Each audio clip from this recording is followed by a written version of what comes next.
हमारी चैनल को जरूर सब्सक्राइब करें, बेल आइकॉन को दबाइए ताकि आने वाली नई वीडियोस आप सबसे पहले देख सकें। तुम्हारे भजन राम को पावे, जन्म जन्म के दुख बिसरावे।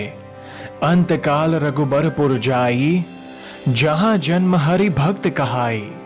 और देवता चित्त न धरही, हनुमत से सर्व सुख करही। अर्थात हे पवन पुत्र, आपका भजन करके ही भगवान श्री राम को प्राप्त किया जा सकता है।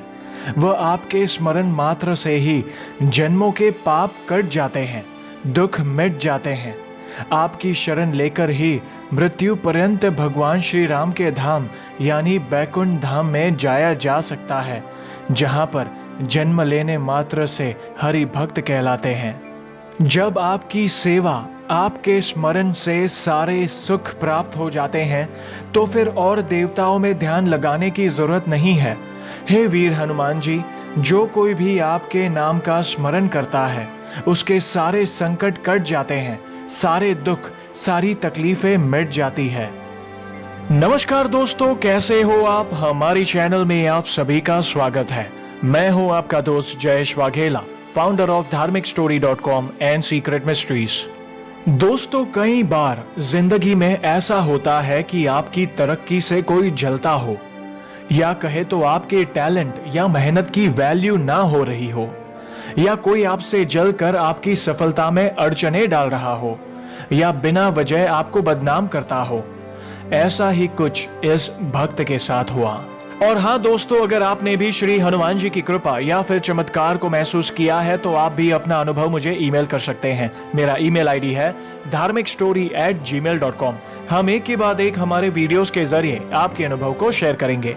तो चलिए पेश करते हैं श्री हनुमान जी के चमत्कार से जुड़ी एक और जबरदस्त वीडियो।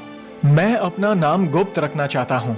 मैं दिल्ली का रहने वाला हूँ और आज मैं आपके साथ अपने साथ घटित हुआ एक बहुत बड़ा अनुभव शेयर करना चाहता हूं। जयेश भाई, रहता तो मैं दिल्ली में हूं, पर जॉब मैं गुड़गांव में करता हूं। मैं एक आर्किटेक्चर फर्म में एक मॉडलर यानी आर्किटेक्ट की डेजिग्नेशन पर हूं। मैं 2 साल से इस कंपनी में आया हूं। जिस प्रोजेक्ट के लिए मैं इस कंपनी में आया था, वो प्रोजेक्ट दुबई का था और मुझे प्रोजेक्ट के काम से दुबई जाना था। मेरे साथ मेरी कंपनी के और भी लोग गए थे, जिसमें एक काफी सीनियर था। दुबई में मेरा फर्स्ट मंथ काफी अच्छा रहा, पर जब ये सीनियर बंदा दुबई आया तो कुछ काम से रिलेटेड हमारी बात हो रही थी। जयेश भाई, मैं हमेशा अपना काम अच्छे से अच्छा और जल्दी करने का सोचकर करता हूँ। जरूरत पड़ने पर सबकी हेल्प और सॉल्यूशंस देने की पूरी कोशिश करता हूँ। पर जब मेरी इस सीनियर से मीटिंग हुई और मैंने अपना आइडिया इनके सामने रखा तो उन्होंने सीधा बोल दिया कि तुम जूनियर हो और सिर्फ डिप्लोमा होल्डर हो, जितना बोला जाए उतना ही करो। ये सुनकर मुझे बहुत बुरा लगा और मैंने उन्हें कहा कि सर, मैं भी इस प्रोजेक्ट पर काम कर रहा हूँ और अपना पॉइंट रख सकता हूँ। ये सुनकर वो थोड़ा चिढ़ गए और कुछ नहीं बोले। जयेश भाई, अब मैं जो बात बताने जा रहा हूँ वो कोई भूत प्रेत की बात तो नहीं, लेकिन ये जीवन की एक कड़वी सच्चाई है जो हम अपनी रोजमर्रा की लाइफ में फेस करते हैं। लेकिन आपने सही कहा था कि जिस पर श्री हनुमान जी की कृपा हो जाए उसका कोई कुछ गलत नहीं कर सकता। जयेश भाई, उस बहस के बाद उस सीनियर ने मुझे हर तरीके से परेशान किया। वो मुझे जानबूझकर ऑफिस में किसी न किसी तरीके से हैरान करता था। कभी लेट तक रुकवाता तो कभी काम को गलत बताकर वही काम दोबारा करवाता। यहाँ तक कि दुबई की टीम को भी मेरे खिलाफ करके मेरी फेक कंप्लेंट करता और हर तरीके से उसने मुझे परेशान किया। एक समय ऐसा भी आया कि जब मैंने सोचा कि रिजाइन कर देता हूँ और इंडिया वापस चला जाता हूँ।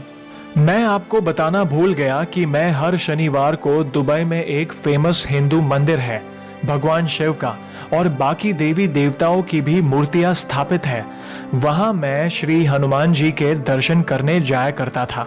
एक दिन इन चीजों के चलते जब मैं मंदिर गया तो मंदिर में जब प्रसाद चढ़ाने की मेरी बारी आई तो मैं माथा टेकने के लिए श्री हनुमान जी के आगे बैठ ही रहा था कि अचानक पंडित जी ने मुझे बोला, यहाँ नहीं बैठ सकते, बाहर हो जाओ और दूर से माथा टेको। ये सुनकर मैं दूर तो हो गया, पर दिमाग में ऐसा ख्याल आया कि मेरे साथ ही ऐसा क्यों हो रहा है, और ये सब सोच सोच कर मेरी आंखों से आंसू आ गए और मैं आंखें बंद करके अपने आप को कंट्रोल करने लगा। जयेश भाई, ये टाइप करते हुए भी मेरी आंखें भर आई है, क्योंकि मैं मेरे बजरंग बली का जितना धन्यवाद करूं उतना कम है। और मैंने अपने आप को कंट्रोल किया और श्री हनुमान जी की मूर्ति की तरफ देखा तो पता नहीं ऐसी एनर्जी मिली कि मैं आपको बता नहीं सकता। और पंडित जी ने पता नहीं क्यों मुझे बुलाया और बोला, बेटा कोई बात नहीं, आप यहाँ माथा टेक लो। ये सुनकर माथा टेकते ही मैं रोने लगा और फिर कंट्रोल करके उठ गया और अपने रूम पर वापस आ गया और सोचने लगा कि ये हुआ क्या और क्यों अचानक पंडित जी ने मुझे मना किया और फिर खुद ही बुला लिया। जयेश भाई, ये सिर्फ मेरे प्रभु की कृपा थी। जहां कोई माथा नहीं टेक पा रहा था, वहां से दूर होने के बाद भी प्रभु ने मुझे बुलाया। वो दिन के बाद उस सीनियर ने मुझे हर तरीके से परेशान किया, पर मैं सिर्फ मेरे बजरंग बली से प्रार्थना करता था कि भगवान मुझे यहाँ से इंडिया वापस भेज दो, मैं ऐसे कैसे काम करूंगा।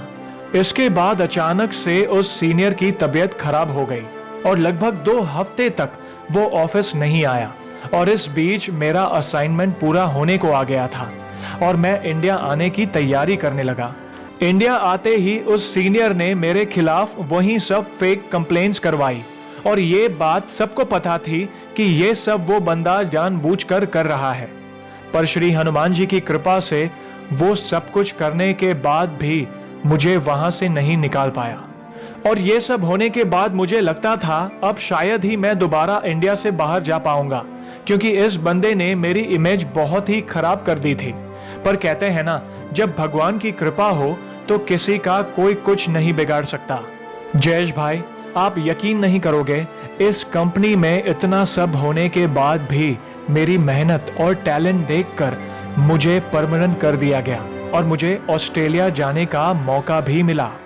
ये सब सिर्फ और सिर्फ मेरे बजरंग बली की कृपा से संभव हुआ, वरना इतना कुछ होने के बाद मैंने तो उम्मीद ही छोड़ दी थी।